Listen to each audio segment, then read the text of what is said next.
नमस्कार, जय हिंद। आज हम लोग देखते हैं क्लास 10th का ज्योमेट्री का एक चैप्टर त्रिभुज आता है, ट्रायंगल्स। और केवल यही एक चैप्टर त्रिभुज का आता है। इस चैप्टर के अंतर्गत हम लोग पढ़ेंगे थैल्स का प्रमेय।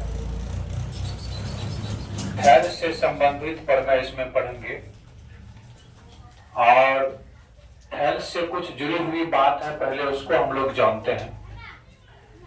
सबसे पहले देखिए, कह रहा है लगभग 600 ईसा पूर्व यूनान में थैल्स नाम के प्रख्यात गणितज्ञ हुए थे। लगभग आज से 600 ईसा पूर्व। 600 ईसा पूर्व का मतलब ये हुआ कि जब ईसवी का आविष्कार हुआ था, जब ईसवी का आविष्कार हुआ था, ईसा मसीह के जन्म से ही ईसवी का सन ईसवी का आविष्कार हुआ। तो ईसा मसीह के जन्म से लगभग 600 साल पहले, कितना साल?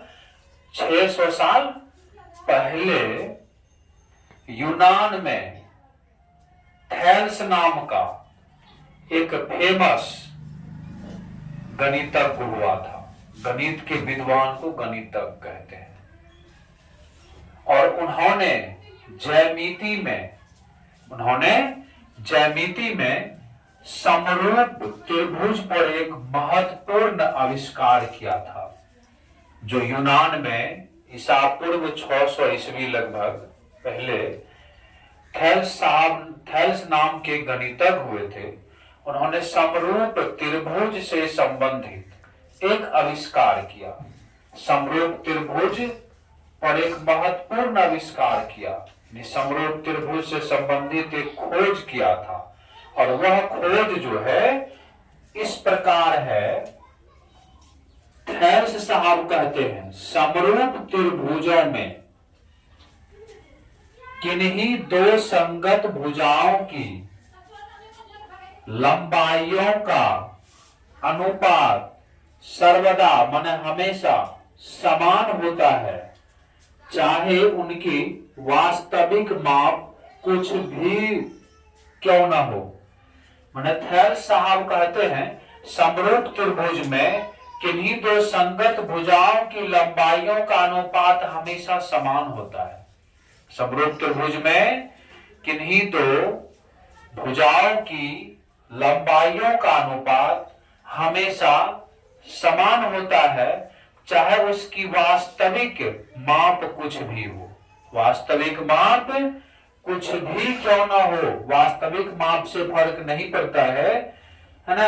समरूप त्रिभुज में किन्हीं दो संगत भुजाओं की लंबाइयों का अनुपात हमेशा समान होता है, चाहे उसकी वास्तविक माप कुछ भी क्यों ना हो। ये आविष्कार कौन किए थे? थैल्स नामक गणितज्ञ, जो यूनान के रहने वाले थे, है ना। और ईसा पूर्व लगभग 600 साल पहले इसका जन्म हुआ था। ईस्वी का आविष्कार से 600 साल पहले उन्होंने क्या कहा? तो समरूप त्रिभुजों में किन्हीं दो संगत भुजाओं की लंबाइयों का अनुपात हमेशा समान होता है, चाहे उनकी वास्तविक माप कुछ भी क्यों ना हो। फिर उसके बाद एक और कंसेप्ट दिए इन्होंने, कहा दो समरूप त्रिभुजों में किसी एक त्रिभुज की सभी भुजाओं की लंबाइयां ज्ञात हो। दो समरूप त्रिभुज है और उसमें से किसी एक त्रिभुज की सभी भुजाओं की लंबाइयां ज्ञात हो, सभी भुजाओं की लंबाइयां ज्ञात हो। और दूसरे त्रिभुज की एक भुजा की लंबाई ज्ञात हो, तो दूसरे त्रिभुज की अज्ञात भुजाओं की लंबाइयां ज्ञात की जा सकती है। ये पॉइंट क्या कहे थैल्स साहब इसमें? क्या कहे? कहा अगर दो समरूप त्रिभुज हो, दो समरूप त्रिभुज हो और उन दो समरूप त्रिभुजों में से किसी एक त्रिभुज की तीनों भुजाओं की लंबाई ज्ञात हो, और दूसरे त्रिभुज का कोई एक भुजा की लंबाई ज्ञात हो तो अन्य दो भुजा की लंबाई हम लोग आसानी से ज्ञात कर सकते हैं। दो भुजाओं की लंबाई हम लोग आसानी से ज्ञात कर सकते हैं। कब? जब दो समरूप त्रिभुज दिया हुआ होगा और एक त्रिभुज की तीनों भुजाओं की माप दिया हुआ होगा और उनमें से दूसरा त्रिभुज का केवल अगर एक भुजा की माप दे देगा तो अन्य दोनों भुजा की माप हम लोग आसानी से निकाल सकते हैं। ये पॉइंट कहता है। उसके बाद फिर कहते हैं इतिहासकारों का ऐसा कहना है, इतिहासकार जो इतिहास लिखते हैं, इतिहासकार ऐसा कहते हैं कि थेल्स ने जो है मिस्र में एक पिरामिड की छाया की लंबाई मापकर उस पिरामिड की लंबाई बता दी। छाया समझते हैं? शेडो जो होता है, शेडो छाया, परछाई जिसको कहते हैं।